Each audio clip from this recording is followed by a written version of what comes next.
আসসালামু আলাইকুম। আমি doctor Kamal Hossain, interventional paediatric gastroenterologist. আজকে আমরা আলোচনা করব বাচ্চাদের জন্ডিস নিয়ে।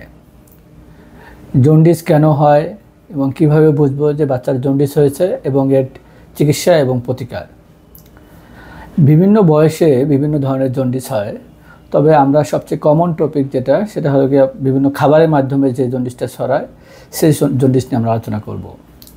সাধারণত বাজারের খোলা খাবারে হেপাটাইটিস এ এবং ই ভাইরাস নামক দুটি ভাইরাসের মাধ্যমে শরীরে এই ভাইরাসটা ঢুকে যায় এবং লিভারে ইনফেকশন হওয়ার কারণে জন্ডিস দেখা দেয়। তবে এই জন্ডিস আমরা কীভাবে বুঝব? সাধারণত চোখ হলুদ হয়, প্রস্রাব হলুদ হয়, অনেক সময় পেটে ব্যথা হয়, অনেক সময় বমি বমি ভাব হয় এবং অনেক সময় হালকা জ্বর থাকতে পারে। তবে ইন্টারেস্টিং বিষয় হলো 6 বছরের আগে অনলি 30% কেসে, মানে 100 জন যদি হেপাটাইটিস এ বা ই ভাইরাস দ্বারা আক্রান্ত হয়, মাত্র 30 জনের আমরা জন্ডিস দেখতে পাই। আর 70%ই জন্ডিস বোঝা যায় না এবং 6 থেকে 16 বছরে অনলি 50% জন্ডিস বোঝা যায়। তাহলে আমরা কিভাবে বুঝি?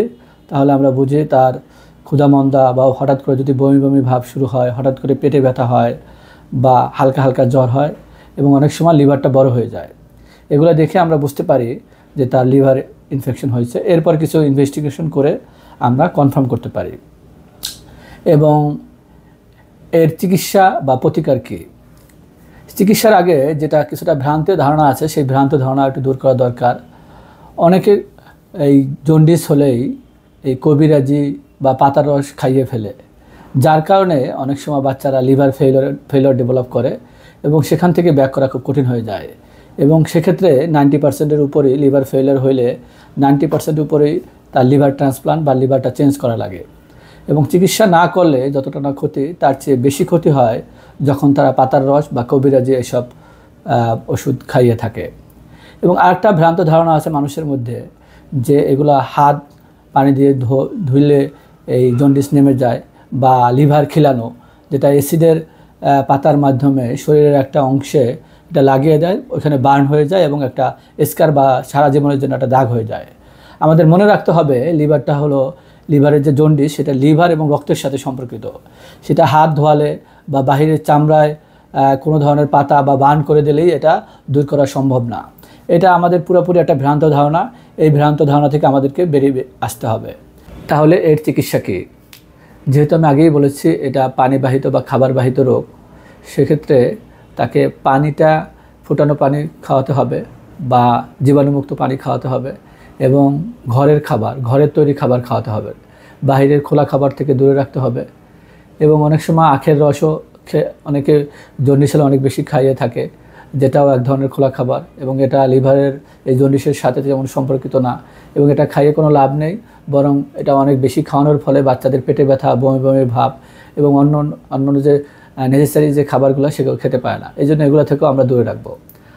আর ওষুধের ভিতর তার সিমটোমেটিক ম্যানেজমেন্ট আমরা দিয়ে থাকি। তার জ্বর থাকলে জ্বরের ওষুধ, বমি থাকলে বমির ওষুধ, এবং সবচেয়ে যেটা জরুরি সেটা হলো কি তার পায়খানাটা 3 বার এনশিওর করা, এবং এই জন্য ল্যাকটোলোজ জাতীয় ওষুধ দিয়ে থাকি। এবং অনেক সময় এই জন্ডিসের সাথে সাদা পায়খানা বা শরীর চুলকানি অনেক সময় বেড়ে যায়, তখন বা অ্যালার্জি বেড়ে যায়, তখন আমরা লিউকোনল জাতীয় ওষুধ দিয়ে থাকি। এবং মনে রাখতে হবে যখনই এই বাচ্চাদের জন্ডিস দেখা দেবে তখন অবশ্যই তার কারণ খুঁজতে হবে, যেটা কোন ভাইরাস দিয়ে হলো। যদি এ এবং ই ভাইরাস দিয়ে হয়ে থাকে, সাধারণত এটা 1 থেকে 3 মাসের ভিতরে সে পুরোপুরি সুস্থ হয়ে যায়। এবং যদি এ ভাইরাস বা ই ভাইরাস ছাড়া অন্য কোনো ভাইরাস দিয়ে হয়ে থাকে, তবে সেই অনুযায়ী চিকিৎসা করা লাগে। এই জন্য জরুরি হলো এটা কোন ভাইরাস দিয়ে হলো বা কী কারণে জন্ডিসটা হলো তার রোগটা নির্ণয় করা। এই জন্য আমরা যখনই বাচ্চাদের জন্ডিস হবে তখন আমরা পেডিয়াট্রিক গ্যাস্ট্রোএন্টারোলজিস্টের সাথে যোগাযোগ করব। বাচ্চাদের ক্ষেত্রে যদি পেডিয়াট্রিক গ্যাস্ট্রোএন্টারোলজিস্ট না পাওয়া যায়, সেক্ষেত্রে অবশ্যই শিশু বিশেষজ্ঞর শরণাপন্ন হব।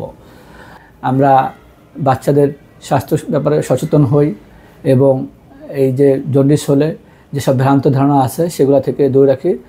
ভালো থাকবেন, সুস্থ থাকবেন। ধন্যবাদ সবাইকে।